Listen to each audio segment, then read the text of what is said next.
Welcome to Radiant Academy Bhadrawa. Today we are going to learn and discuss one very important chapter from 10th class history. तो आज जो है हम 10th class की history का एक बहुत इंपॉर्टेंट चैप्टर पढ़ रहे हैं जिसका नाम है print culture and the modern world. तो इस लेसन में हम डिस्कस करेंगे लेसन और साथ में सारे क्वेश्चंस। तो इस लेसन में हम पढ़ने वाले हैं प्रिंट कल्चर के बारे में, जो कि मॉडर्न वर्ल्ड में कब आया। प्रिंट कल्चर होता है सबसे पहले आपका पेपर किस कंट्री में डेवलप हुआ, पेपर जो आप यूज़ करते हो लिखने के लिए और बुक्स वगैरह, तो ये कहाँ सबसे पहले स्टार्ट हुई और पूरी दुनिया में ये कैसे फैली और प्रिंट कल्चर ने पूरी दुनिया के लोगों की और इंडिया के लोगों की कैसे मदद की।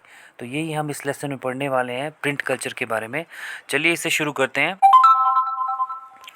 अगर हम देखें प्रिंट जो है वो पूरी हर जगह है। इट इज़ डिफ़िकल्ट टू, हमें बहुत मुश्किल है इमेजिन करना कि हम बुक प्रिंट के बिना रह सकते हैं। जैसे कि हम बुक्स के बिना नहीं रह सकते, आज जर्नल्स के बिना नहीं रह सकते, न्यूज़पेपर बहुत मुश्किल है इमेजिन करना न्यूज़पेपर के बिना रहना। पेंटिंग्स आज हर जगह है। ऑफिशियल जहाँ पर हमारा ऑफिशियल काम होता है वहाँ पर बुक्स पेपर्स वो हर जगह यूज़ होते हैं। तो पेपर के बिना अपनी लाइफ जो है इमेजिन करना इम्पॉसिबल है आज के टाइम में। तो पेपर बहुत ज़रूरी है इंसान की लाइफ में। इसी तरीके से हम कैलेंडर वगैरह देखते हैं, वो भी बुक से पेपर से बनता है। डायरीज़ वगैरह, हम अपने रिकॉर्ड्स वगैरह कहाँ रखते हैं, पेपर के ऊपर लिखते हैं। अगर पेपर ना हो तो हम कहाँ लिखेंगे वो। तो इसीलिए पेपर जो है हमारी लाइफ में एक बहुत इम्पॉर्टेंट पार्ट रखता है। इस तरीके से सिनेमा वगैरह में पेपर्स का यूज़ होता है। तो आपको किसी भी चीज़ का रिकॉर्ड अगर रखना हो, आपको पेपर की हर जगह हर वक्त ज़रूरत पड़ती है। तो ये एक डिफ़िकल्ट टू इमेजिन वर्ल्ड। तो इस पेपर की शुरुआत कहाँ से हुई, तो पेपर की जो है एक लॉन्ग हिस्ट्री है। चलिए पढ़ते हैं पेपर की शुरुआत पहले किस कंट्री से हुई। अगर हम देखें पेपर की सबसे पहली शुरुआत जो हुई वो चाइना से हुई थी। सबसे पहला पेपर और प्रिंट टेक्नोलॉजी, पेपर को प्रिंट करने की टेक्नोलॉजी। अगर आप फुटस्टेट की शॉप पे जाते हैं, वहाँ पर वो प्रिंटिंग प्रेस होती है ना, जो पेपर आपको फुटस्टेट करके देती। तो ये सबसे पहला पेपर और ये प्रिंटिंग प्रेस कहाँ पे डेवलप हुई, तो ये डेवलप हुई चाइना में। आपको ऑब्जेक्टिव आएगा, बताइए सबसे पहला प्रिंटिंग प्रेस और पेपर कहाँ डेवलप हुआ, तो आप सीधे चाइना लगा देंगे। तो चाइना में जो एक टेक्नोलॉजी यूज़ हो रही थी जिससे पेपर को प्रिंट किया जाता था, उसको बोलते हैं वुड ब्लॉक प्रिंटिंग। अभी इसकी इमेज में आपको दिखाऊंगा। तो वुड ब्लॉक प्रिंटिंग जो थी एक लकड़ी की होती थी, इमेज जैसी। उस पर क्या होता था, पहले से लेटर छापे हुए थे और छाप कर लेटर्स उसको छापा जाता था। देखते हैं आगे मैं बताऊँगा। मैं आपको पहले दिखा देता हूँ वुड ब्लॉक प्रिंटिंग दिखता कैसा था। तो ये रहा आपका वुड ब्लॉक प्रिंटिंग। तो ये एक लकड़ी का बना होता था। इस पर देखिए ये जो इमेजेस बनी हुई हैं, तो इसको ही जैसे स्टैम्प की तरह छापा जाता था पेपर पर, और इस तरीके से पहले ज़माने में क्या होता, पेपरों पे प्रिंट किया जाता था। तो हमने देखा पुराने ज़माने में जो था चाइना से शुरू हुआ प्रिंटिंग प्रेस, तो इसको बोला जाता था वुड ब्लॉक प्रिंटिंग। तो इस पे जो हैंड राइटिंग थी, ये कौन लिखते थे, ये वो इंसान लिखते थे जो बहुत ही खूबसूरत लिखते थे, उनको बोला जाता था कैलीग्राफिस्ट। तो हमने देखा अभी चाइना में पहला पेपर और पहली प्रिंटिंग टेक्नोलॉजी डेवलप हुई। उस प्रिंटिंग टेक्नोलॉजी को क्या कहा जाता है, वुड ब्लॉक प्रिंटिंग। तो चाइना में क्या हुआ, जैसे ही बुक्स बनना शुरू हुई और प्रिंटिंग टेक्नोलॉजी की मदद से बुक्स बनना शुरू हुई, तो वहाँ पर सिविल सर्विस एग्जामिनेशन होने लगे। याद रखना, सिविल सर्विस एग्जामिनेशन पूरी दुनिया में सबसे पहले चाइना में शुरू हुए थे। तो चाइना में एग्ज़ाम्स होने लगे बच्चों के, और साथ साथ में बुक्स मर्चेंट्स पढ़ने लगे। मर्चेंट्स कौन हुए, जो बिज़नेस वगैरह करते थे, वो रिकॉर्ड रखने लगे अपना। और जो अमीर औरतें थी वो भी बुक्स पढ़ना अब पसंद करने लगी, कहाँ, चाइना में। और जैसे ही वेस्टर्न पावर्स ने, यूरोपियन पावर्स ने देखा चाइना में यार एक बुक पेपर डेवलप हुआ है और साथ में प्रिंट, वहाँ पर बुक्स प्रिंट हो रही हैं, तो हमें इनसे सीखना पड़ेगा। तो बाहर से लोग कहाँ आए, चाइना आए, और उन्होंने वहाँ पर चाइना के बॉर्डर्स में अपनी पोस्ट बना दी और यहाँ चाइना से सीखने लगे इस टेक्नोलॉजी के बारे में। यार आपने पेपर कैसे डेवलप किया और ये प्रिंट कैसे कर रहे हो आप। तो ये इट वाज स्टार्टेड फ्रॉम, कहाँ से, चाइना से शुरू हुआ था ये सारा पेपर बनना वगैरह। चलिए आगे देखते हैं आगे कहाँ कहाँ फैला। ये था वुड ब्लॉक प्रिंटिंग। चाइना के बाद जो अगली कंट्री थी जहाँ पर ये प्रिंटिंग पेपर और प्रिंटिंग प्रेस डेवलप हुई, वो था जापान। तो जापान में भी किसने लाया था ये प्रिंटिंग प्रेस, ये लाया था बुद्धिस्ट मिशनरी थे। वो कहाँ से आए थे, चाइना से। चाइना से जो बुद्धिस्ट मिशनरीज थे, मिशनरीज कौन हुए, जो बुद्धिज़्म फैलाने गए थे, कहाँ पर, जापान में। उन्होंने क्या किया, जापान में भी ये जो हैंड प्रिंटिंग टेक्नोलॉजी थी वो इंट्रोड्यूस की। कब, 768 और 770। आपको ऑब्जेक्टिव आएगा जापान में ये प्रिंटिंग प्रेस किसने डेवलप की थी, तो आप बोलेंगे तो ये की थी चाइना के बुद्धिस्ट मिशनरीज़ ने, चाइना के वो लोग जो वहाँ पर बुद्धिज़्म फैलाने गए थे। तो जो पहली बुक लिखी गई जापान की जो पहली बुक थी वो लिखी गई, उसका नाम था डायमंड सूत्रा। याद रखिएगा, जापान की पहली बुक को क्या क्या नाम था उसका, डायमंड सूत्रा, और वो 6 शीट्स की थी, ठीक है। और ये कब लिखी गई थी, 1868 में। तो उसके बाद जो था ये टोक्यो में भी फैल गई। टोक्यो को पहले ईडो कहा जाता था। तो टोक्यो में ऐसी बुक्स आने लगी जहाँ पर बुक्स के साथ साथ पेंटिंग्स भी उसमें होने लगी। तो हमने देखा बुक जो था चाइना से डेवलप हुआ जापान में, जापान के बाद हमने टोक्यो में देखा पेंटिंग वाली बुक्स आने लगी। चलिए, तो टोक्यो को पहले क्या कहा जाता, ईडो, आपको ऑब्जेक्टिव आएगा। चलिए आगे देखते हैं, चाइना के बाद जापान, जापान के बाद टोक्यो। अब देखते हैं आगे आगे ये जो टेक्नोलॉजी है यूरोप में कैसे फैली, वेस्टर्न कंट्रीज़ में। तो यूरोप में जो थी ये जो टेक्नोलॉजी किस रास्ते के ज़रिए गई, ये गई थी सिल्क रूट के ज़रिए। याद रखना, मैंने आपको पहले ही बताया था सिल्क रूट क्या रास्ता था, जो चाइना से निकलता था, एक ज़मीन के रास्ते और एक समुंदर के रास्ते, कहाँ जाता था, यूरोप। और पुराने ज़माने में इसी रास्ते से लोग बिज़नेस किया करते थे, अपने टेक्सटाइल्स, अपने स्पाइसेस और बहुत सारी चीज़ें बेचा करते थे यूरोप में, और यूरोप से चीज़ें वापस लाया करते थे। तो इसी रास्ते के ज़रिए क्या हुआ, 11वीं सेंचुरी में पेपर कहाँ चले जाता है, यूरोप। कहाँ से, चाइना से। बहुत इंपॉर्टेंट क्वेश्चन है। तो वो कौन कौन इंसान था, कौन सा इंसान था जिसने ये पेपर कहाँ लिया, पेपर और पेपर की टेक्नोलॉजी यूरोप में ली थी, उसको बोला जाता है मार्को पोलो। क्या बोला जाता है, मार्को पोलो। कब ली थी, 1295 में। मार्को पोलो क्या करता है, मार्को पोलो चाइना जाता है और वहाँ पर बहुत साल रुकता है। कहाँ पर, चाइना में। मार्को पोलो एक इटली का आदमी जो था वो चाइना में जाता है और चाइना से ये टेक्नोलॉजी सीखता है, और क्या करता है, ये टेक्नोलॉजी सीख कर वापस कहाँ चले जाता है, इटली में। कहाँ चले जाता है, इटली में जाता है, और इटली के लोगों को बताता है चाइना में पेपर कैसे बनता है और ये टेक्नोलॉजी यूज़ होती है। तो कौन सा इंसान था जिसने इटली में ये जो पेपर बनाने का, पेपर कैसे बनाते हैं और प्रिंट कैसे करते हैं, ये टेक्नोलॉजी किसने ली थी, ये ली थी मार्को पोलो ने 1295 में ली थी। तो मार्को पोलो कहाँ का था, इटली में। तो इटली में ये टेक्नोलॉजी लेता है और पूरे यूरोप में फैल जाती है। तो तो ये था अबाउट, आपको यूरोप में किसने लिया था, वो मार्को पोलो ने लिया था। आगे देखते हैं अब क्या हुआ पूरी दुनिया में। पहले जो था हाथ से हाथ से जो छापा जाता था वुड ब्लॉक प्रिंटिंग से, तो बुक्स बनाने में बहुत टाइम लगता था, बहुत सारे ईयर्स लगते थे, ठीक है। जो वुड ब्लॉक प्रिंट था पहले पुराने ज़माने का, वो पेज छापता था, बहुत टाइम लगता था उसको, और बुक्स बनने में बहुत साल लगते थे। तो इसीलिए लोगों ने सोचा क्यों ना ऐसी टेक्नोलॉजी बनाई जाए जिससे क्या हो, हम जल्दी से जल्दी बुक्स और सस्ती बन सकें। तो उन्होंने क्या हुआ, एक टेक्नोलॉजी का डेवलप किया जर्मनी में।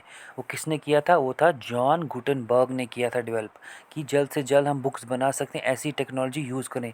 क्योंकि जो पुरानी टेक्नोलॉजी थी वो थी लकड़ी की टेक्नोलॉजी, तो उसमें बहुत टाइम लगता था बुक्स प्रिंट करने में। तो उन्होंने बोला अब ऐसी ऐसी टेक्नोलॉजी डेवलप करेंगे जिससे हम जल्द से जल्द पेजेस डेवलप कर पाएँ। तो उन्होंने एक प्रिंटिंग प्रेस का जर्मनी में डेवलप किया। जर्मनी में जॉन गुटेनबर्ग ने एक प्रिंटिंग प्रेस बनाई जिसे दुनिया की पहली प्रिंटिंग प्रेस कहा जाता है। और कब डेवलप किया, 1448 में, जिसे क्या कहा जाने लगा, गुटेनबर्ग प्रेस। आपको ऑब्जेक्टिव आएगा, बताओ पहली प्रेस को क्या बोला जाता, आप बोलेंगे गुटेनबर्ग प्रेस। ये किसने डेवलप की थी, जॉन गुटेनबर्ग ने। कब की, कहाँ की थी, जर्मनी में। कब, 1448 में की थी। याद रखिए, डेट्स आर वेरी इंपॉर्टेंट। तो पहली बुक जो गुटेनबर्ग प्रेस से निकली थी वो कौन सी बुक थी, वो थी बाइबल। तो उसकी 180 कॉपीज़ इन्होंने बनाई, कितने सालों में, 3 सालों में। तो ये सबसे फास्टेस्ट प्रिंटिंग प्रेस तब कहा जाने लगा इसे। आज जो है हम अगर हम फोटोस्टेट करने जाएं कुछ ही सेकंड्स में हम क्या करते हैं, बुक्स की बुक कर सकते हैं, लेकिन तब की जो थी वो थी गुटेनबर्ग प्रेस, जिसने 180 कॉपीज़ 3 ईयर्स में निकाली उसकी बाइबल की। तो ये था पहली प्रिंटिंग प्रेस। और इसी तरीके से पूरी दुनिया में फ्लड आने लगा बुक्स का गुटेनबर्ग प्रेस की इन्वेंशन के बाद।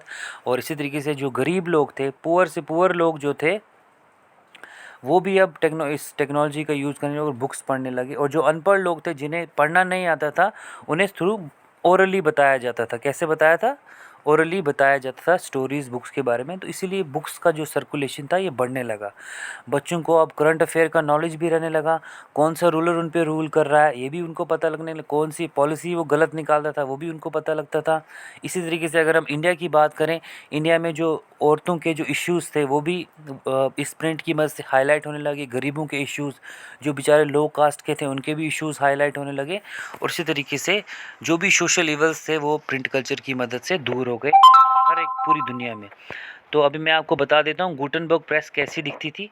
तो ये है गुटेनबर्ग प्रेस, ऐसी दिखती थी। तो गुटेनबर्ग प्रेस का याद रखिएगा एक लॉन्ग हैंडल होता था यहाँ पर, जिससे क्या किया जाता, हमेशा प्रेस किया जाता था पेपर पर, तो इस तरीके से वो निकालता था। तो आगे हम क्वेश्चन में पढ़ेंगे जो गुटेनबर्ग प्रेस कितनी जल्दी कितनी साइड पेपर्स निकालता था वो आगे बढ़े थे। आपको सिर्फ इमेज याद रखनी, गुटेनबर्ग प्रेस ऐसी दिखती थी, ठीक है। यहाँ पर शीट होती थी नीचे, ये लॉन्ग हैंडल होता था, इसको प्रेस किया जाता था।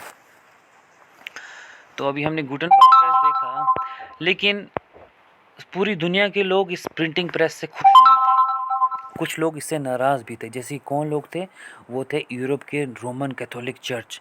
अब चर्च वाले लोग क्यों इससे नाराज़ थे, चर्च वाले लोग इससे नाराज़ थे, उन्होंने बोला इन बुक्स की वजह से लोग जो हैं वो एजुकेटेड बन जाएंगे, क्या एजुकेटेड बन जाएंगे और अवेयर हो जाएंगे हर चीज़ का, उन्हें पता लगेगा हर चीज़ का, और हम कुछ भी बोलेंगे लोग मानेंगे नहीं और वो हमें क्रिटिसाइज़ करने लगेंगे, ठीक है। मान लो पुराने ज़माने में जो चर्च के लोग बोलते थे सूरज जो है वो वेस्ट से निकलता है, तो वो लोग उनको मानते थे। लेकिन जैसे ही बुक्स आ गई लोग अवेयर हो गए, लोगों ने बोला ये गलत बोल रहे हैं चर्च वाले, तो चर्च वाले लोग बुक्स की पब्लिशन से उनको क्रिटिसाइज़ बोलते, बुक्स नहीं बननी चाहिए, बुक्स प्रिंट नहीं होनी चाहिए। तो पहले लोग जो क्रिटिसाइज़ करते, और जो इंडिया में जो लोग इस प्रिंटिंग प्रेस से अगेंस्ट थे उनको बोला जाता था ब्रिटिशर्स। ब्रिटिशर्स क्यों अगेंस्ट थे, उन्होंने बोला अगर इंडियन पढ़ लिख लेंगे तो क्या करेंगे, हमने जो इन पर रूल किया हुआ है ज़बरदस्ती, वो हमें अपोज़ करने लगेंगे, उनको बाहर की नॉलेज मिलेगी इंडियंस को। तो इंडियंस ने क्या किया था, एक वर्निकुलर प्रेस एक्ट लाया था कि हम जो है इंडियन न्यूज़पेपर्स मीडिया को बैन कर देंगे। तो हमने देखा पूरी दुनिया में दो इंसान जो इस प्रिंटिंग बुक्स से परेशान थे, वो थे रोमन कैथोलिक चर्च वाले और इंडियन ब्रिटिशर्स। इंडिया में कौन, ब्रिटिशर्स। चलिए हम आगे अब क्वेश्चन के ज़रिए इस लेसन को समझते हैं। तो अगर आप क्वेश्चन की बात करें, हम सबसे पहले जो है आपका जो पहला क्वेश्चन है आपका वो बोलता है आपको, जैसे मैंने अभी पीछे लेसन में पढ़ाया, बताइए वुड ब्लॉक प्रिंट यूरोप में किसने लाया था 1295 में। तो मैंने अभी बताया चाइना के पास ये टेक्नोलॉजी थी वुड ब्लॉक प्रिंटिंग की। मार्को पोलो जो इटली का बंदा था वो कहाँ जाता है, चाइना में, और बहुत साल वहाँ रहता है, और 1295 में वो क्या करता है, वापस जाता है इटली, और अपने साथ ये जो नॉलेज है वुड ब्लॉक प्रिंटिंग की वो लेकर जाता है और इटली के लोगों को बताता है। और इटली जो है ये नॉलेज सीख कर क्या करता है, बहुत सारी बुक्स निकालता है वुड ब्लॉक प्रिंटिंग के ज़रिए, और क्या होता है, टेक्नोलॉजी पूरी दुनिया, पूरे यूरोप में फैल जाती है आस्ता आस्ता। और 1295 से पहले मॉन्यूस्क्रिप्ट्स वर रिटन इन स्क्राइब्स, पहले जो था ये स्क्राइब्स पे लिखा जाता था, पत्तों पर लिखी जाती थी पेपर के आने से पहले, ठीक है। तो आपका क्वेश्चन था ये वुड ब्लॉक प्रिंट यूरोप में किसने लाया था, वो लाया था मार्को पोलो ने, जो इटली का बंदा था। कहाँ से लाया था उसने, चाइना से। चलिए नेक्स्ट क्वेश्चन देखते हैं जल्द से जल्द। तो आपका जो नेक्स्ट क्वेश्चन है वो बोलता है कि आपका जो नेक्स्ट क्वेश्चन है वो बोलता है बताइए मार्टिन लूथर किंग का क्या कहना था प्रिंट के रिलेटेड। मार्टिन लूथर किंग जो था, देखते हैं मार्टिन लूथर किंग कौन था।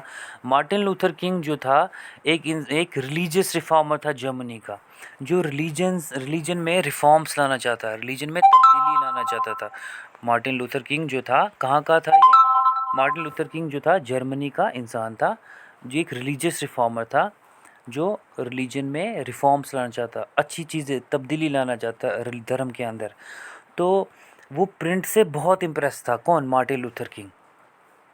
उसने कहा था प्रिंट जो है एक अल्टीमेट गिफ्ट ऑफ गॉड है, ये गॉड का बहुत अच्छा गिफ्ट है और बहुत बड़ा। तो उसने क्या किया, बोलता है प्रिंट जो है लोगों को अलग अलग सोचने पे मजबूर करता है और हेल्प करता है और उनको एक्शन करने मजबूर करता है। तो देखते हैं मार्टिन लूथर किंग ने क्या किया था। 1517 में मार्टिन लूथर किंग क्या करता है, 95 थीसिस लिखता है। कितने ऑब्जेक्टिव आएगा, कितने थीसिस लिखे उसने, कितने, तो 95 थीसिस मतलब बुक्स लिखी उसने, 95 इसने चीज़ें लिखी, आर्टिकल्स लिखे। अब देखते हैं इन आर्टिकल्स में क्या मार्टिन लूथर किंग लिखता है। इन आर्टिकल्स में मार्टिन लूथर किंग क्या करता है, क्रिटिसाइज़ करता है किन को, जो रिचुअल्स हैं किन के, रोमन कैथोलिक चर्च के, रोमन कैथोलिक चर्च के जो तरीके हैं उनको क्रिटिसाइज़ करता है। कौन करता है, मार्टिन लूथर किंग। क्योंकि मैंने आपको बताया था कुछ लोग जो नाराज़ थे बुक्स के प्रिंट होने से वो थे कैथोलिक चर्च वाले, क्योंकि उनकी आइडियाज़ को चैलेंज कर रहे थे फिर लोग। तो मार्टिन लूथर किंग ने जैसे ही बुक्स आई, प्रिंट आया, उसने किसको क्रिटिसाइज़ किया, रोमन कैथोलिक चर्च को। और क्या करने लगा Martin Luther king, in church वालों को क्रिटिसाइज़ करने लगा और जो कॉपीज़ हैं बुक्स की वो इनके दरवाज़ों में फेंकने लगा। कहाँ पर, विटनबर्ग में। और बोलने लगा ये चर्च वालों आप गलत आइडिया देते हो, पूरे लोगों को गलत सलाह दे रहे हो। तो इसी तरीके से it challenge the church to debate his ideas. तो चर्च वालों को चैलेंज किया इसने, किसने, मार्टिन लूथर किंग ने। लूथर की राइटिंग्स जो है पूरी यूरोप में कैसे फैल गई, बहुत तेज़ी से फैल गई वाइडली।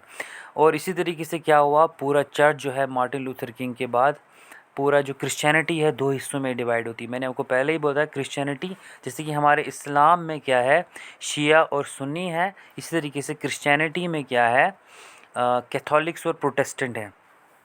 कैथोलिक्स हुए जो स्टैचू की पूजा करते हैं जीसस क्राइस्ट की, उसी के प्रोटेस्टेंट कौन लोग हुए, जो स्टैचू की पूजा नहीं करते हैं, ठीक है।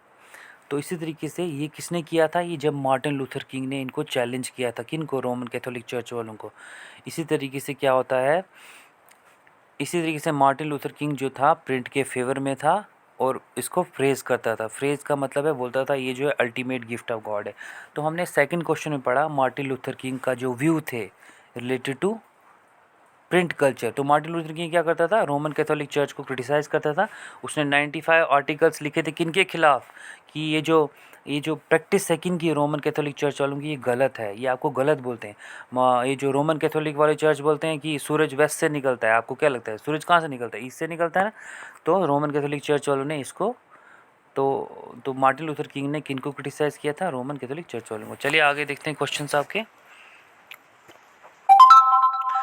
तो जो चर्च वाले थे वो डर गए। उन्होंने बोला मार्टिन लूथर किंग ने तो बोल दिया है, कल को कोई और निकलेगा वो भी क्रिटिसाइज़ करेगा, हमें कुछ एक्शन लेना पड़ेगा इनके खिलाफ़। तो इसी तरीके से उन चर्च वालों का जो कहना था वो सही निकला। एक और बंदा 16th सेंचुरी में क्या करता है, इनको क्रिटिसाइज़ करता है। वो मिलर था, इटली का, मतलब बड़ी मिल का मालिक था। मिलर का मतलब होता है बड़ी मिल का मालिक, इटली में। उसका नाम था मोनोचियो। मोनोचियो क्या करता है, बाइबल को दोबारा से लिखता है। बोलता है आपने जो बाइबल लिखी है वो गलत है। किनको, चर्च वालों को बोलता है आपने जो बाइबल लिखी है वो गलत है, मैंने जो बुक लिखी है दोबारा से, वो दोबारा से उस बाइबल को लिखता है, ठीक है। इससे क्या होता है, रोमन कैथोलिक चर्च वाले इससे बहुत गुस्सा हो जाते हैं। किससे, इस मोनोचियो से। बोलते तेरी हिम्मत कैसे हुई, तूने ये दोबारा से लिखी बाइबल, जो ये बाइबल लिखी हुई है ऊपर वाले ने लिखी हुई, तेरी हिम्मत कैसे हुई लिखने की। तो इस मोनोचियो को क्या रोमन कैथोलिक चर्च वाले क्या बोलते हैं, तू कल्प्रिट है, तू मुजरिम है आप। तो इसको क्या करते हैं, कोर्ट में ले जाते हैं और इसको फाइनली पब्लिकली इसको एग्जीक्यूट किया जाए, इसको मार दिया जाता है। किसको, मोनोचियो को। तेरी हिम्मत कैसे हुई, तूने बाइबल को दोबारा से लिखा। तो इसी तरीके से रोमन कैथोलिक चर्च वालों ने बोला कि हम क्या करेंगे, जो भी बुक्स चर्च के ख़िलाफ़ है अब हम उनका एक इंडेक्स बनाएंगे, उनको अलग कर देंगे। इंडेक्स का मतलब होता है अलग कर देना। तो इन्होंने क्या किया, जो भी बुक्स वगैरह थी इन्होंने इसको अलग कर दिया। और जो भी रोमन कैथोलिक चर्च वालों ने क्या किया बाद में, कि आगे से कोई भी मिलर जैसा ना निकले तो हम जो भी क्या करेंगे, इन सारी बुक्स को जो भी चर्च के ख़िलाफ़ हैं उनको इकट्ठा करेंगे और उनको जला देंगे। तो रोमन कैथोलिक चर्च वाले क्या करने लगे, आगे से उन बुक्स की लिस्ट बनाने लगे जो भी चर्च के ख़िलाफ़ हैं और उनके ख़िलाफ़ एक्शन लेने लगे। इंडेक्स का मतलब होता है लिस्ट बनाना, हर एक बुक की जो चर्च के ख़िलाफ़ थी। तो ये कब लगे बनाने, वो 1558 में चर्च वाले इंडेक्स लगे बना। इंडेक्स मतलब अलग करने लगे जो भी चर्च के खिलाफ बुक थी। चलिए आगे देखते हैं क्वेश्चन। अगला क्वेश्चन जो है आपका वो है हमारे इंडिया से रिलेटेड।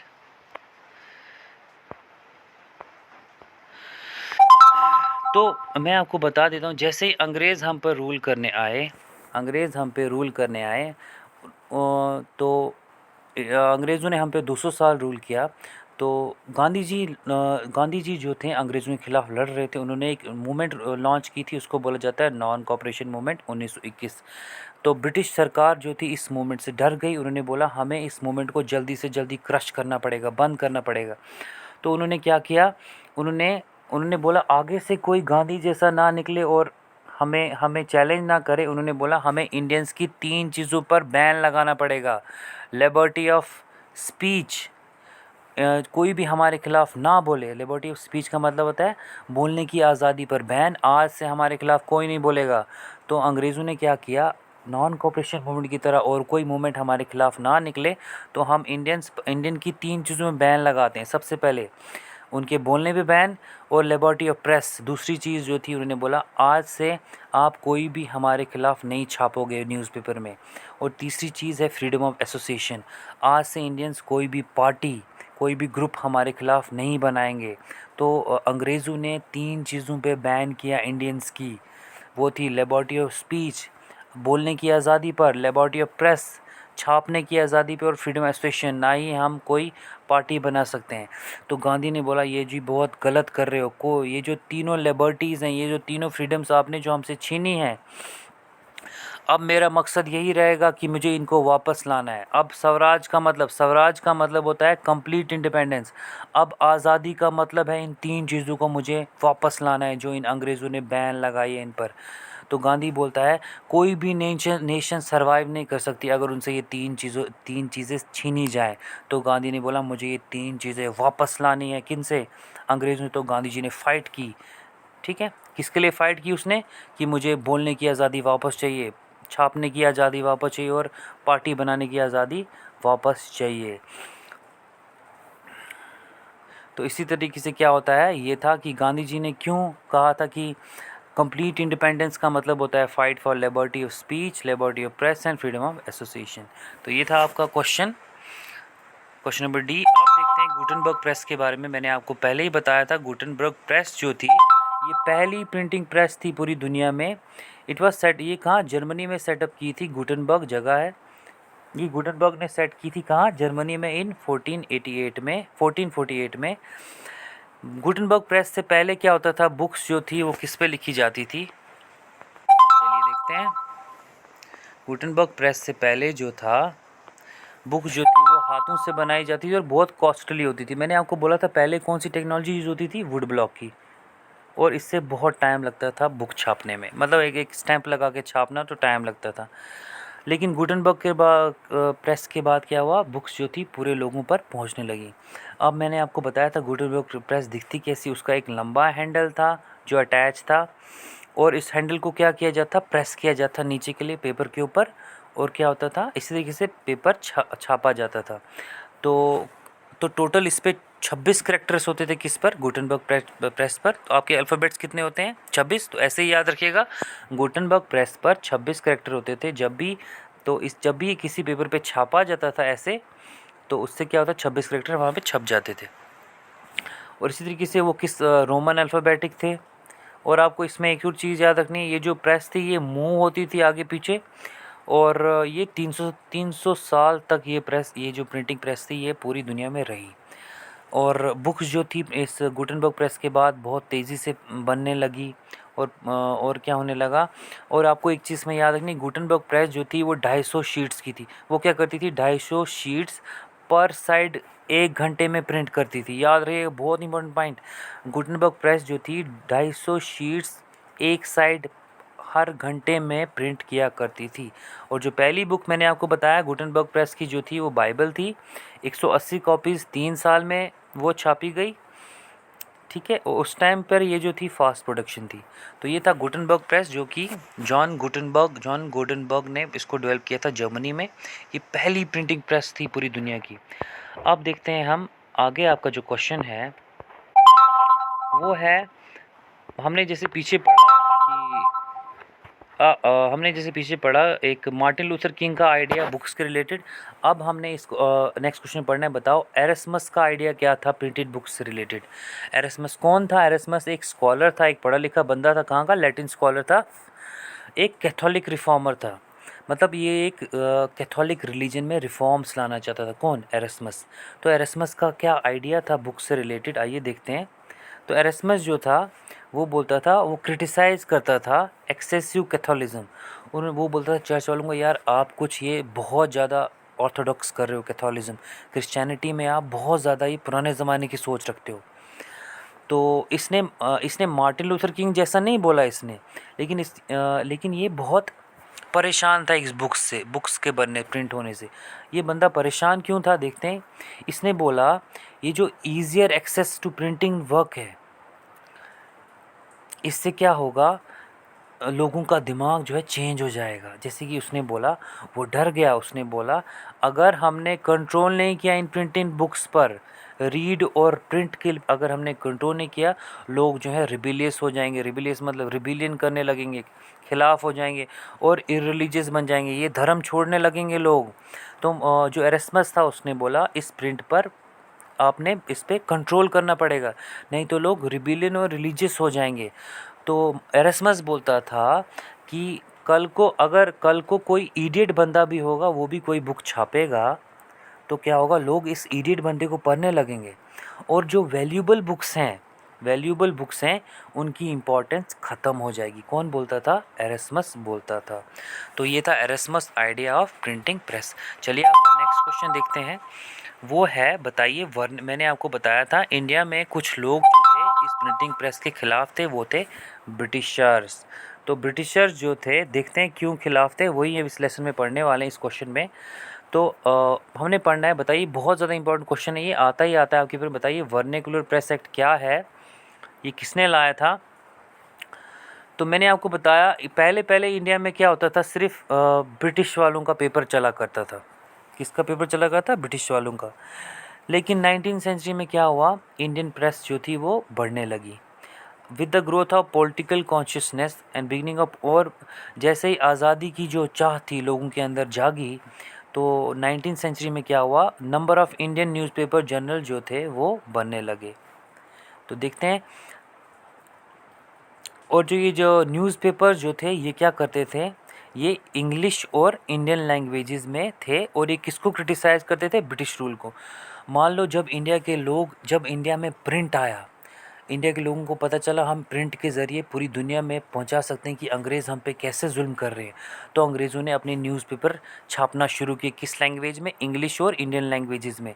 और किसको क्रिटिसाइज़ करने लगे? ब्रिटिश रूल को। और ये जो न्यूज़पेपर थे, हमारे जो लोकल न्यूज़पेपर थे, ये हमारी प्रॉब्लम्स, ये हमारा एक आवाज़ बन गए कि पूरे दुनिया को हम बताएं अंग्रेज़ हम पे कितना जुल्म कर रहे हैं। पूरी दुनिया को हमने क्या किया? अवेयर किया। और ये पेपर, ये जो प्रिंटिंग प्रेस था, ये एक ज़रिया बन गया पूरे इंडिया के लोगों को यूनाइट करने का। किनके खिलाफ? अंग्रेज़ों के खिलाफ। तो अंग्रेज़ों ने बोला कि ये जो न्यूज़पेपर की मदद से ये जो इंडिया के लोग जो हैं हमें बहुत ज़्यादा क्रिटिसाइज़ कर रहे हैं, तो हमें क्या करना पड़ेगा। देखते हैं अंग्रेज़ों ने क्या किया फिर कि इंडिया के जो न्यूज़पेपर बन गए। तो अंग्रेज़ों ने क्या किया, उन्होंने इसको कंट्रोल करने के लिए, इंडियन न्यूज़पेपर को कंट्रोल करने के लिए क्या किया, आयरलैंड से एक प्रेस लॉ लाया। तो आयरलैंड से याद रखना, वर्नेकुलर प्रेस एक्ट कहाँ से लाया गया था? आयरलैंड से लाया गया था। कब लाया गया था? 1878 में।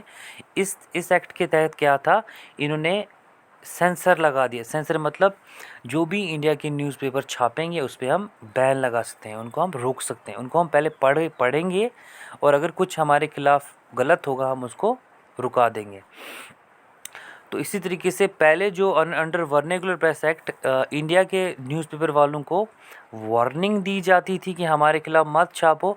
अगर उन्होंने वार्निंग को इग्नोर किया तो उनका पेपर जो था उसको सीज़ किया जाता था। तो याद रखिएगा, वर्नेकुलर प्रेस जो एक्ट जो था वो 1878 में लाया गया। कहाँ से? आयरिश से लाया गया। और अगर ब्रिटिश गवर्नमेंट के ख़िलाफ़ कोई भी कुछ छापेगा, पहले तो उसको वार्निंग दी जाएगी, अगर वार्निंग नहीं मानी तो उसका पेपर सीज़ किया जाएगा। तो ये था वर्नेकुलर एक्ट जो अंग्रेज़ों ने लाया डरकर। तो आगे देखते हैं, प्रिंट कल्चर की मदद से क्या होता है, इन आपका जो थर्ड क्वेश्चन है वो बोलता है बताइए इंडिया के लिए प्रिंट कल्चर क्या मतलब रखता है, क्या मायने हैं उसके, कितनी इम्पोर्टेंस थी प्रिंट कल्चर के लिए। तो हम देखते हैं इंडिया में प्रिंट कल्चर ने, जो पेपर आया, जो न्यूज़पेपर आया, उसने 3 लोगों की बहुत मदद की। तो वो कौन लोग थे? वो थे औरतों की बहुत ज़्यादा मदद की, गरीबों की बहुत ज़्यादा मदद की और रिफॉर्मर्स की बहुत ज़्यादा मदद की। तो देखते हैं सबसे पहले औरतों की प्रिंट कल्चर ने कैसे मदद की है।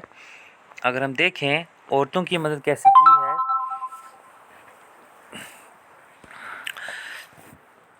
तो जो मिडिल, जैसे ही पेपर आया इंडिया में, बुक्स आई इंडिया में, तो जो मिडिल क्लास औरतें जो थी वो पढ़ना लिखने लग गई अब।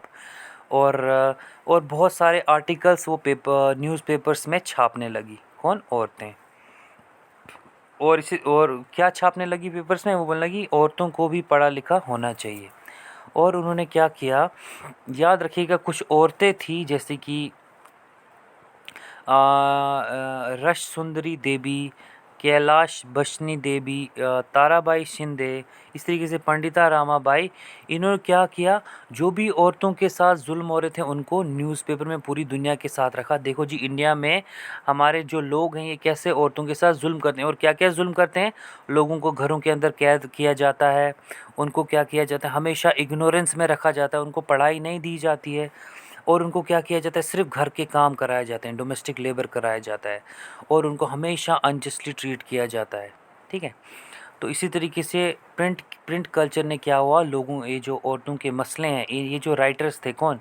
ये जो रश सुंदरी देवी, इस तरीके ताराबाई शिंदे, पंडिता रामा, इन्होंने क्या किया, औरतों के इश्यूज़ को पूरी दुनिया के सामने रखा। देखो इंडिया में क्या क्या जुल्म हो रहा है औरतों के साथ। और प्रिंट कल्चर ने जब ये मसले पूरी दुनिया के सामने आए तो पूरी दुनिया अवेयर हो गई, तो औरतों को भी राइट्स मिलने लगे। ठीक है, प्रिंट कल्चर की मदद से, और ये जुल्म कम होने लगे। आज भी जुल्म होते हैं, लेकिन प्रिंट कल्चर जब हो गया है तो कोई भी चीज़ छुपी नहीं रहती, वो सामने आ जाती है फटाफट। तो प्रिंट कल्चर ने औरतों की बहुत ज़्यादा मदद की है, ये नाम याद रखिएगा आप सारे। तो इन प्रिंट कल्चर ने क्या किया, एमेनिस्पेट किया औरतों को, पावर दे दी इनको। किसको? औरतों को। चलिए देखते हैं जो दूसरे लोग थे जिन इंडिया में जिनकी प्रिंट कल्चर ने मदद की, तो वो लोग हैं गरीब लोग। चलिए देखते हैं गरीबों की कैसे मदद की प्रिंट कल्चर ने। प्रिंट कल्चर ने गरीबों की इस तरीके से मदद की, जो भी इनजस्टिस गरीबों के साथ होता है उसको हाईलाइट किया। एक प्रिंट कल्चर एक आवाज़ बन गया गरीबों की, और जो डाउन ट्रॉडन लोग थे, जो भी गरीब लोग थे, उनकी भी आवाज़ बन गया। कौन सा? Print culture, newspaper, paper. तो जो भी डिस्क्रिमिनेशन होता था गरीबों, इन पुअर गरीबों के साथ, उसे लिखा जाता था, प्रिंट किया जाता था, और इनकी प्रॉब्लम दूर की। जैसे कि अगर हम देखें कौन कौन लिखा करता था, writers like Jyotirao Phule, B R Ambedkar, E V Ramaswamy, इन्होंने क्या किया, इन्होंने अपनी वॉइस थी, इन्होंने पेपर्स में छापा कि कैसे इंडिया में कास्ट डिस्क्रिमिनेशन किया जाता है। और कास्ट डिस्क्रिमिनेशन हुआ, जैसे कि हम देखें अगर हिंदू रिलीजन में क्या होता है, कास्ट जो है 4 हिस्सों में डिवाइड है। सबसे ऊपर आता है ब्राह्मण्स, ब्राह्मण्स के बाद आते हैं वैश्य, ये क्षत्रियास, क्षत्रियास, क्षत्रियास के बाद आते हैं हमारे वैश्यास, वैश्यास के बाद आते हैं हमारे शूद्रास। तो हिंदू रिलीजन में जो होता है, शूद्रास के साथ सबसे ज़्यादा जुल्म किया जाता है। ठीक है। तो हमारे जो शूद्रास को कहा जाता है आप सबसे लो कास्ट के हो। क्या हो आप? लो कास्ट के, जो कि बहुत गलत है। ये लोगों ने खुद क्रिएट किया हुआ है, ऐसा हिंदू रिलीजन में बिल्कुल नहीं है, ये लोगों की क्रिएशन है। तो ये जो हमारे ये जो हमारे जो राइटर्स थे, इन्होंने इसको हाईलाइट किया कि कैसे गरीबों के साथ जुल्म किया जाता है। और इसी तरीके से जो मिल वर्कर्स थे उनको, उनके बारे में भी छापा गया कि किस तरीके से उनके साथ कास्ट के नाम पर मिल में क्या किया जाता है, उनको कम सैलरी दी जाती है, उनके साथ जुल्म किया जाता है और एक्सप्लॉइट किया जाता है उनको। ठीक है। तो इसी तरीके से आस्ता आस्ता जब प्रिंट कल्चर, बुक्स वगैरह इंडिया में आई, तो इंडिया के लोगों ने लाइब्रेरीज़ खोली ताकि गरीब लोग भी उसे पढ़ पाएँ और अवेयर हो पाएँ कि उनके हक़ क्या है, उनके साथ क्या क्या जुल्म हो रहा है। तो अगले इंसान जो थे जिसकी प्रिंट कल्चर ने मदद की, जिसकी पेपर्स ने और न्यूज़पेपर ने मदद की, वो थे रिफॉर्मर्स। रिफॉर्मर्स वो लोग हुए जो सोसाइटी में रिफॉर्म्स लाना चाहते हैं। क्या लाना चाहते हैं? रिफॉर्म्स मतलब चेंजेस लाना चाहते हैं, बदलाव लाना चाहते हैं। तो देखते हैं 19 सेंचुरी में क्या हुआ, हमारे इंडिया में बहुत सारे ईवल कस्टम्स चल रहे थे, ईवल प्रैक्टिसेस चल रही थी। देखते हैं वो क्या बुरी चीज़ें थी जो हमारी सोसाइटी में चल रही थी। जैसे कि हमारी सोसाइटी में जो था वो था यहाँ पर था सती सिस्टम। सती सिस्टम का मतलब होता है जब किसी औरत का पति जो है मर जाए, जल्दी मर जाए, तो उसकी औरत को ज़िंदा जलाया जाता था सती सिस्टम में। तो ये एक गलत चीज़ हमारी सोसाइटी में चल रही थी। तो इसी तरीके से जो विडोज़ जो थी उनको रीमैरी नहीं करने दिया जाता था, कि जो विडोज़ अगर आपका पति मर जाए तो उनको दोबारा शादी नहीं करने दी जाती थी। उनको क्या किया जाता था, उनको एक कमरे में बंद किया जाता था। उनको बोला जाता था आप वाइट साड़ी पहनो सिर्फ, और उनको खाना भी दिया जाता सड़ा हुआ और सबसे लेट। तो ये जुल्म हो रहे थे किनके साथ, विडोज़ के साथ। सबसे पहले मैं देखा सती सिस्टम हमारे इंडियन सोसाइटी में होता, जिंदा जलाते औरतों को जब उनका पति मर जाता। विडोज़ को शादी नहीं दी जाती, कर इन्फेंटिसाइज मतलब गर्ल चाइल्ड जैसे ही पैदा उसको मार दिया जाता पेट में, और लो स्टेटस ऑफ वुमेन। और इसी तरीके से पहले इंडिया में क्या होता था, चाइल्ड मैरिज, बच्चों की जल्दी शादी हो जाती थी छोटी छोटी छोटी एज में ही। तो क्या होता था, इससे बहुत ज़्यादा प्रॉब्लम्स होती थी। और आइडोलिटरीज, जो आइडल वर्शिप लोग करते हैं, और पर्दा सिस्टम मतलब लड़कियों को हमेशा बुर्के में रखना, उनको बाहर नहीं देना निकलने। और इसी तरीके से कास्ट सिस्टम होता था, मैंने जैसे कि बोला शुद्रास के साथ बहुत जुल्म होता था। और अनटचेबिलिटी मतलब इनके साथ टच भी नहीं करना है, टच किया तो आप धर्म से बाहर। और इसी के से जो ब्राह्मणिकल प्रीस्टहुड था, मैंने आपको बताया सबसे ऊपर ब्राह्मण, वो किसी को समझते नहीं थे कुछ। तो इसी तरीके से क्या हुआ, जो हमारे रिफॉर्मर्स थे, जैसे कि राजा राम मोहन राय, और इस तरीके से स्वामी दयानंद सरस्वती, और इस तरीके से बहुत सारे लोग जो थे जिन्होंने इन मसलों को हाईलाइट किया प्रिंट की मदद से, और लोगों के सामने लाया। और इसी तरीके से ये आस्ता आस्ता चीज़ें ख़त्म हो गई। आज भी ये सारी चीज़ें, लेकिन प्रिंट कल्चर की मदद से ये चीज़ें छुपती नहीं हैं। तो ये था कि 3 लोगों की कैसे प्रिंट कल्चर ने मदद की। अब देखते हैं हम कि यूरोप में 18 सेंचुरी में क्या हुआ। यूरोप में 18 सेंचुरी में लोगों ने बोला कि प्रिंट कल्चर ने जो है लोगों के अंदर क्या लाया है, एनलाइटमेंट। एनलाइटमेंट का मतलब होता है विजडम, लोगों को विजडम लाई है। विजडम का मतलब होता है लोग प्रिंट कल्चर की मदद से लोगों को पता चला है सही क्या है, राइट और रॉन्ग के बारे में पता चला है, ठीक है। एनलाइटमेंट का मतलब होता है विजडम लाना। प्रिंट कल्चर किसने लाई, विजडम, प्रिंट कल्चर ने यूरोप के लोगों के अंदर। कब लाई, 18 सेंचुरी में। और किस चीज़ को ख़त्म किया प्रिंट कल्चर ने, डेस्पोटिज्म को। डेस्पोटिज्म मतलब होता है किंग रूल को ख़त्म किया है। तो प्रिंट कल्चर ने 18 सेंचुरी में क्या किया है, लोगों को एनलाइटन किया, और किसको ख़त्म किया, डेस्पोटिज्म को। तो जैसे कि मैंने आपको बताया, प्रिंटिंग प्रेस से पहले क्या होता था, जो बुक्स का जो प्रोडक्शन था वो लिमिटेड था, बहुत रिस्ट्रिक्टेड था, आम लोगों के पास नहीं था। और आम लोग अगर पढ़ते भी थे वो ओरली उनको बताया जाता था। बुक्स जो थी वो बहुत महंगी होती थी। लेकिन जैसे ही ये प्रिंट कल्चर आया, इससे क्या हो गया, लोग जो लगे पढ़ने लगे, रीडिंग पब्लिकली एमर्ज होने लगी। इसी तरीके से क्या हुआ, नॉलेज जो थी पूरी दुनिया में स्प्रेड हो गई प्रिंटिंग प्रेस के आने के बाद।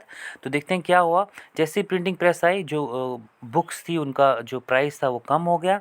अब जो टाइम और लेबर हमें लगती थी वो बहुत कम लगने लगी, ठीक है। और हम बहुत सारी कॉपीज़ पूरी दुनिया में प्रोड्यूस करने लगे। और क्या हो गया, पूरी दुनिया में फ्लड ऑफ ये बुक्स का फ्लड आ गया बिल्कुल। और इसी तरीके से क्या हुआ, लिटरेसी रेट पूरे यूरोप में क्या हो गया, अप हो गया। अब सारे लोग पढ़े लिखे होने लगे आस्ता आस्ता। और इसी तरीके से स्कूल एस्टेब्लिश किए गए यूरोप में। और क्या होने लगा, और क्या हुआ, लोग जो थे करंट अफेयर्स का नॉलेज रखने लगे। अब इसी तरीके से एंटरटेनमेंट का नॉलेज रखने लगे। कोई भी रूलर उन पे आता था, पूरे लोगों को पहले ही पता होता था क्या गलत पॉलिसीज़ है। और इसी तरीके से लोग जो थे साइंटिस्ट और फिलोसफर्स को पढ़ने लगे। किनको, साइंटिस्ट और फिलोसफर, जैसे कि इसैक न्यूटन को। न्यूटन्स ने क्या लाया, 3 लॉज ऑफ मोशन। इस तरीके से बहुत सारे जो हमारे फिलोसफर्स थे, जैसे कि थॉमस पाइने, वो थॉमस पाइने के बाद जो था हमारा अगले राइटर जो हैं वो हैं जैसे कि वो रूसो, वोल्टेयर। इस तरीके से इन लोगों को लोग पढ़ने लगे, और आज़ादी क्या है, और इसी तरीके से साइंटिफिक चीज़ें क्या है लोग सीखने लगे। और पूरी दुनिया में क्या आया, एनलाइटमेंट आया। और किसका रूल कम हुआ, डेस्पोटिज्म का रूल ख़त्म हुआ पूरे यूरोप में। किसकी मदद से, प्रिंटेड बुक्स की मदद से। चलिए आगे देखते हैं आपका क्वेश्चन जल्द से जल्द। अच्छा, मैंने आपको बताया था कुछ लोग जो थे इस प्रिंटिंग बुक से डरे हुए भी थे। वो कौन लोग थे? तो मैंने आपको बताया था ये जो कुछ लोग जो थे डरे हुए थे, जैसे कि देखते हैं सबसे पहले जो लोग जो थे डरे थे वो थे रोमन कैथोलिक चर्च वाले लोग जो थे वो डरे हुए थे। तो जैसे क्यों डरे हुए थे? क्योंकि उनकी अथॉरिटी को चैलेंज किया जा रहा था। इन्होंने इसीलिए उन्होंने क्या किया था, मैंने पीछे ही बताया आपको, वो इंडेक्स रखने लगे। जो भी बुक्स चर्च वालों के खिलाफ थी वो उनको उनका नाम लिखने लगे और उनके खिलाफ कार्रवाई करने लगे। कौन? रोमन कैथोलिक चर्च वाले। उसी से मैंने आपको पीछे बताया था एरसमस ने क्या कहा था कि ये जो ईजिली प्रिंट जो है मिल जाता है और पब्लिश हो रही चीज़ें, बुक्स बन रही हैं, कोई भी इग्नोरेंट और स्टूपिड आदमी बुक्स लिख लेगा और जो है लोग इसी इग्नोरेंट को पढ़ने लगेंगे, लेकिन जो वैल्यूबल पब्लिकेशन है उनकी वैल्यू कम हो जाएगी। इसलिए मैंने बोलता इंडिया में कौन लोग परेशान थे इस प्रिंटेड बुक से? वो थे वर्नेकुलर अंग्रेज़ों ने क्या किया था, वर्नेकुलर प्रेस एक्ट लाया था 1878 में। वो किसने लाया था? वो लाया था लॉर्ड लाइटन में। ऑब्जेक्टिव आ सकता है वर्नेकुलर प्रेस किस अंग्रेज़ी रूलर ने लाया था? वो थे लॉर्ड लाइटन थे जिन्होंने ये लाया था। तो इसने क्या किया था, जो भी इंडिया के जो न्यूज़पेपर्स हैं उनको सेंसर किया था, उनको बैन कर दिया था कि आप हमारे खिलाफ अगर लिखोगे सबसे पहले आपको वार्निंग दी जाएगी, फिर सीज़ किया जाएगा आपका पेपर। तो ये था कुछ लोग जो प्रिंटिंग प्रेस से अगेंस्ट। चलिए आगे देखते हैं जल्द से जल्द। ये क्वेश्चन हमने पढ़ लिया है कि गरीबों की कैसे मदद की थी। प्रिंट कल्चर ने पीछे पढ़ लिया था, मैंने आपको बता दिया। इसमें आता है मिल वर्कर्स के उनके इश्यूज़ को हाइड किया, क्लास और कास्ट डिस्क्रिमिनेशन होता था उनके साथ। इसी तरीके से हमने इसमें भी पढ़ा था कि जो डाउन ट्रॉडन लोग थे उनके साथ कास्ट डिस्क्रिमिनेशन किया जाता था। तो ज्योतिराव फुले जो थे, ज्योतिराव फुले, उन्होंने क्या किया था, पेपर की मदद से जो इनजस्टिस हो रहा था जो लोअर कास्ट के लोगों के साथ वो हाईलाइट किया। तो इस तरीके से प्रिंट कल्चर ने कैसे हमने पीछे पढ़ लिया है। तो अब देखते हैं प्रिंट कल्चर ने इंडिया के लोगों को आज़ादी कैसे दिलाई, नेशनलिज्म इन इंडिया में कैसे मदद की थी। तो हम देखते हैं बहुत ज़्यादा मदद की थी। जैसे कि अगर हम देखें इंडियन प्रेस जो था वो क्या करता था, ब्रिटिश की पॉलिसी को क्रिटिसाइज़ करता था। तो देखते हैं इंडिया में कौन सी न्यूज़पेपर्स थे जिन्होंने क्या किया, इंडिया को आज़ादी दिलाने में मदद की थी। वो थे द हिंदू था, बॉम्बे समाचार था, इंडियन मिरर, अमृता बाज़ार पत्रिका, केसरी था। तो इन्होंने क्या किया, बहुत ज़्यादा मदद की, इंडियंस के इशू को हाईलाइट किया और ब्रिटिशर्स को क्रिटिसाइज़ किया। तो दे रिपोर्टेड कॉलोनियल, जो भी कॉलोनियल का मिसरूल होता था उसको रिपोर्ट किया जाता था। और क्या होता था, अंग्रेज़ों ने क्या किया था, हमारी इस मूवमेंट को जैसे ही वो जो अंग्रेज़ हमें रुकाने लगते थे तो तो हमारे इंडियंस ने न्यूज़पेपर की मदद से क्या किया था, मिलिटेंट प्रोटेस्ट करना भी शुरू किया। जैसे कि अगर हम देखें भगत सिंह देखें हम, इन्होंने क्या किया था, बोलते थे प्यार से अंग्रेज़ मानेंगे नहीं, हमें क्या करना पड़ेगा, हमें वो थोड़ा हथियार उठाने पड़ेंगे। तो प्रिंट की मदद से क्या हुआ, मिलिटेंट प्रोटेस्ट भी इंडिया में होने लगा। तो इसी तरीके से क्या हुआ, इंडियंस जो थे बिगिन टू स्टडी करने लगे चीज़ों को, किसको, यूरोपियन, वो इंडियंस को पता लगने लगा जो नेशनल मूवमेंट्स हो रही यूरोप में। उन्होंने बोला जब यूरोप के देश जो हैं फॉरेन पावर से आज़ादी ले सकते हैं तो हम क्यों नहीं ले सकते हैं।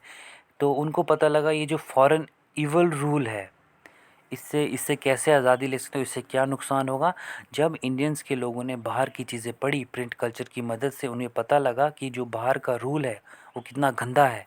तो उन्होंने इन अंग्रेज़ी सरकार को क्रिटिसाइज़ करना शुरू कर दिया। सबसे पहले हमने देखा न्यूज़पेपर की वजह से हम इनको क्रिटिसाइज़ करते थे। दूसरा हमने देखा, हमने यूरोपियन नेशंस की जो लिटरेचर्स हैं उनको पढ़ना शुरू किया। जैसे कि हमने पढ़ना शुरू किया द राइटिंग्स ऑफ रूसो को, जे.एस. मिल को। तो इनकी राइटिंग से हमें पता लगा जो प्राइज़ है, जो वैल्यू है किसकी, लिबर्टी की, आज़ादी और डेमोक्रेसी की, हमें कब कब पता लगा, जब हमने यूरोपियन लिटरेचर्स पढ़ा। तो उन्होंने हमें सिखाया कि लिबर्टी और डेमोक्रेसी क्या होती है। इसी तरीके से प्रिंट कल्चर ने क्या किया, इंडिया को आज़ादी दिलाने में बहुत ज़्यादा मदद की है। कैसे? थ्रू न्यूज़पेपर हमने क्रिटिसाइज़ किया और थ्रू यूरोपियन नेशन की जो बुक्स हैं उनको पढ़ के हमने आज़ादी ली। तो ये था आपका about print culture in the modern world. Please अपने नाम कमेंट्स कीजिए इस पर। तो आप अगर हम अपने नाम इस पे कमेंट कर रहे हैं तो और आप बने रहिए आगे और वीडियोस के साथ हिस्ट्री के। तो इसे लाइक और शेयर और सब्सक्राइब कीजिए इस चैनल को। शुक्रिया।